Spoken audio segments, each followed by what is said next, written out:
Assalamualaikum warahmatullahi wabarakatuh. Di sini saya akan menjawab beberapa soal ujian tengah semester etika dakwah yang diampu oleh Ibu Dr. Umi Halwati SLC MAG. Yang pertama yaitu tentang pengertian dan ruang lingkup etika dakwah. Etika berasal dari bahasa Yunani, yaitu ethos yang artinya kebiasaan, adat, akhlak, watak, perasaan, hingga sikap cara berpikir. Sedangkan dakwah berasal dari bahasa Arab, yaitu da'a yad'u da'watan, yang artinya memanggil, menyeru, atau mengajak. Dengan itu bisa disimpulkan bahwa pengertian atau makna etika dakwah secara sempit yaitu tata krama, adab kesopanan dalam berdakwah, baik dalam tampilan, tutur kata, maupun tindakan dai dengan nilai baik dan buruk. Sedangkan makna secara luasnya yaitu manifestasi dari etos, yaitu ilmu yang mempelajari aspek-aspek mendalam dari pembuatan dakwah, keputusan-keputusan tindakan dalam dakwah, pertanggungjawaban moral dalam dakwah, sehingga melahirkan suatu pengetahuan dalam membangun akhlak dakwah. Nah, adapun ruang lingkup etika dakwah itu terbagi menjadi 3 kerangka. Yang pertama ada kerangka analisis objek pandangan nilai, di mana kerangka ini memiliki 2 ketergantungan. Yang pertama ada tergantung pada objek nilai, yang kedua ada tergantung pada subjek penilai. Nah, yang pertama ini sifatnya objektif, yang kedua ini bersifat subjektif. Kemudian ruang lingkup etika dakwah yang kedua yaitu ada kerangka analisis aktivitas menilai. Apa yang dinilai, apa yang dijadikan standar untuk penilaian, dan bagaimana cara menilainya. Nah, di etika dakwah ini ada penilaian fokus pada perbuatan dakwah, dai, mad'u, manhaj, wasilah, serta maudhu.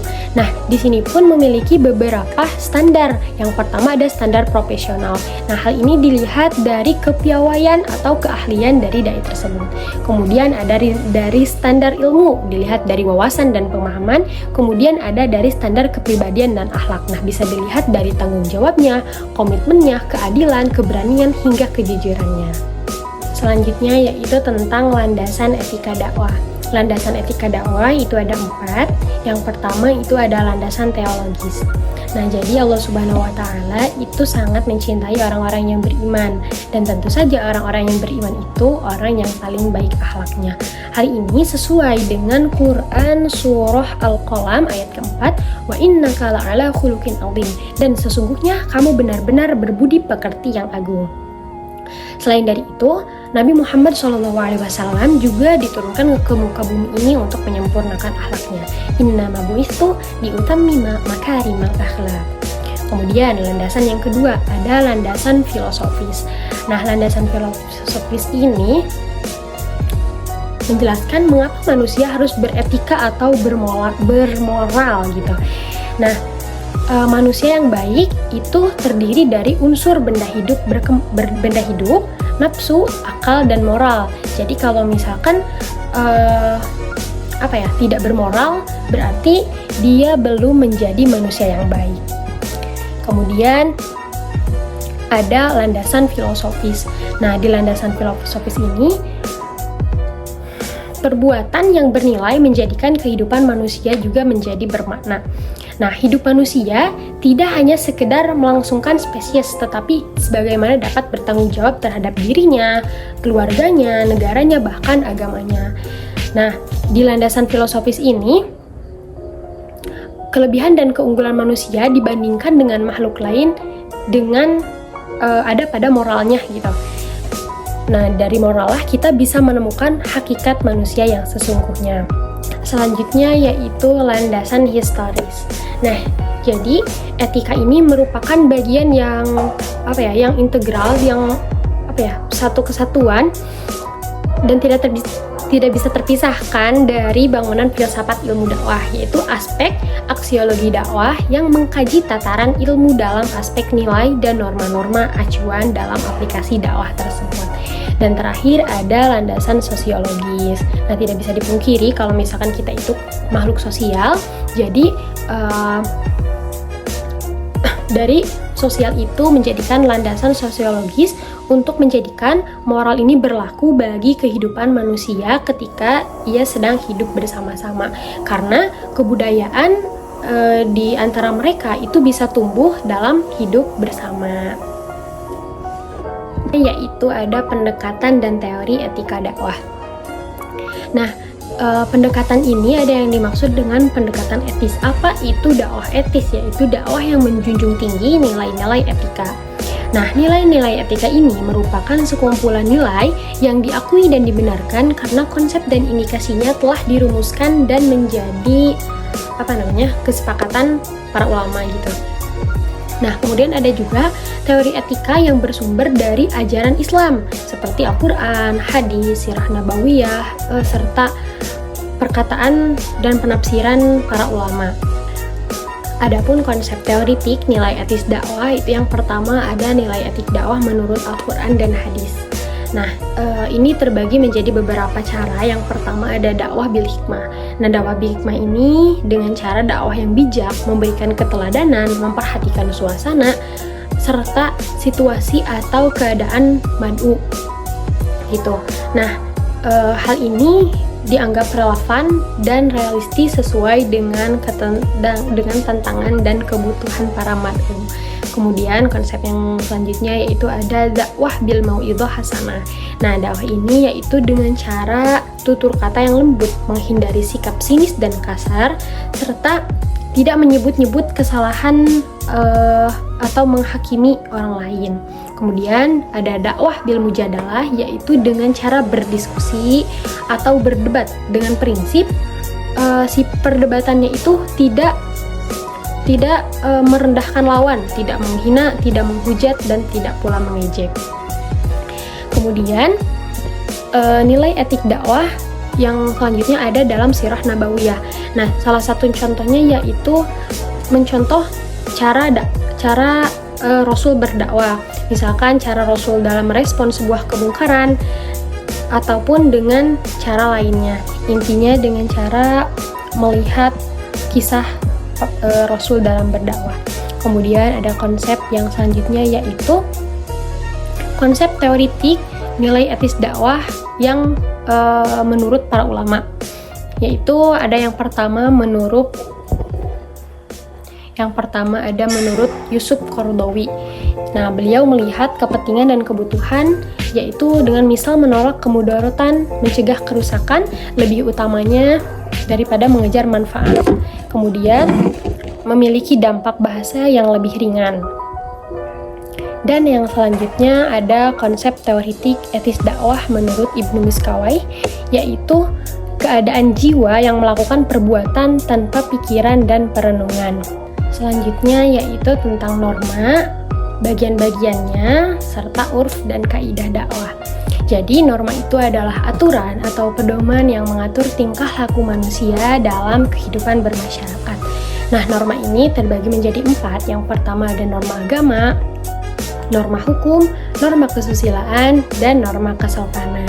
Nah, yang pertama ada norma agama. Nah, norma agama ini tujuannya yaitu menjadi pedoman atau pegangan hidup bagi umat beragama yang berasal dari perintah dan larangan Tuhannya. Kemudian ada norma hukum, yaitu norma yang berlaku di suatu negara maupun internasional dengan bertujuan untuk mengatur negara tersebut. Dan selanjutnya ada norma kesusilaan. Nah, norma kesusilaan ini adalah norma yang berdasarkan pada hati nurani yang menghasilkan akhlak bagi seseorang yang kemudian dianggap baik atau buruk. Dan yang terakhir ada norma kesopanan, adalah norma yang berdasarkan pada tingkah laku yang berlaku di masyarakat. Sedangkan urf ini berasal dari kata arofa yang mempunyai arti dikenal atau diketahui. Nah, dasar dari urf ini terdapat dalam Quran surah Al-A'raf, yaitu khudil urf wa wa'mur bil urf wa a'rid 'anil jahilin, dan suruhlah orang mengerjakan yang ma'ruf dari orang-orang dan berpaling dari orang-orang yang bodoh. Selanjutnya yaitu tentang akhlak dai. Akhlak dai adalah akhlak Islam yang dinyatakan dalam Al-Quran dan Sunnah dan seharusnya kita terapkan dalam tingkah laku kita sehari-hari. Nah, salah satu akhlak dai yaitu perkataannya itu sesuai dengan tindakannya, sesuai dengan surah As-Saff ayat 2-3. A'udzu billahi minasy syaithanir rajim. Bismillahirrahmanirrahim. Ya ayyuhalladzina amanu lima taquluna ma la taf'alun. Kabura maqtan 'indallahi an taqulu ma la taf'alun. Kemudian sikap dai yang selanjutnya yaitu bersikap lembut, tidak kasar, pemaaf, memiliki tekad yang kuat, serta bertawakal. Nah, hal ini sesuai dengan Quran Surah Ali Imran ayat 159. Fabima rahmatin minallahi linta lahum walau kunta faddan ghalidhal qalbi lanfaddu min hawlik fa'fu anhum wastaghfir lahum washawirhum fil amr fa'idha azamta fatawakkal 'ala Allah innallaha yuhibbul mutawakkilin. Sikap dai yang selanjutnya yaitu rendah hati. Nah, hal ini sesuai dengan Al-Quran Surah Al-Furqan ayat 63. وَعِبَادُ الرَّحْمَنِ الَّذِينَ يَمْشُونَ عَلَى الْأَرْضِ هَوْنًا وَإِذَا خَاطَبَهُمُ الْجَاهِلُونَ قَالُوا سَلَامًا. Selanjutnya yaitu seorang dai senantiasa memiliki sifat ikhlas. Nah, hal ini ada di surah Al-Bayyinah ayat ke-5. وَمَا أُمِرُوا إِلَّا لِيَعْبُدُوا اللَّهَ مُخْلِصِينَ لَهُ الدِّينَ حُنَفَاءَ وَيُقِيمُوا الصَّلَاةَ وَيُؤْتُوا الزَّكَاةَ وَذَلِكَ دِينُ الْقَيِّمَةِ. Kemudian sikap dai yang kelima yaitu memiliki rasa takut kepada Allah. Hal ini sesuai dengan Quran Surah Al-Mu'minun ayat ke-57. Innal ladzina hum min khasyati rabbihim mushfiqun. Selanjutnya yaitu tentang penampilan dai, aspek yang berpengaruh terhadap daya tarik dai. Nah, aspek yang berpengaruh pada daya tarik dai itu terbagi ke dalam dua, yaitu yang pertama ada penampilan fisik atau luar, atau yang kedua ada kepribadian, yaitu penampilan dalam. Nah, penampilan luar yaitu meliputi tentang pakaian yang kita lihat, karakteristik fisik seperti kecantikan atau ketampanan yang dimiliki oleh seorang dai.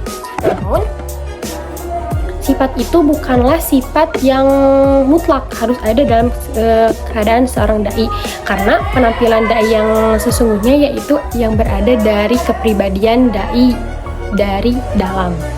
Nah, penampilan tersebut berpengaruh terhadap keberhasilan dakwah seorang dai.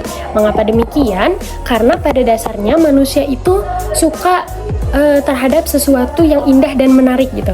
Jadi kalau misalkan dai-nya ya menarik gitu dari segi penampilan, bahkan dari tingkahnya dari dalam, otomatis pesan dakwah yang disampaikan juga akan lebih mudah untuk ditangkap. Nah, adapun beberapa faktor yang mempengaruhi kepribadian dai itu ada faktor biologis. Nah, faktor biologis ini yaitu dari sistem saraf atau proses pendewasaan dari dai itu. Kemudian dari faktor psikologis yaitu unsur temperamen, terus kemudian kemampuan belajar, perasaan keterampilan serta keinginan dari keinginan dari dai tersebut. Kemudian ada faktor sosiologis. Nah, itu berpengaruh ke kemampuan dai dalam bersosialisasi terhadap lingkungannya. Kemudian tentang kepribadian dai itu juga sangat penting, seperti kebiasaan senyum, salam, sopan, santun, dan mampu mengendalikan emosi. Sekian jawaban dari saya. Mohon maaf bila ada jawaban yang kurang tepat dan terima kasih atas kesempatannya. Wassalamualaikum warahmatullahi wabarakatuh.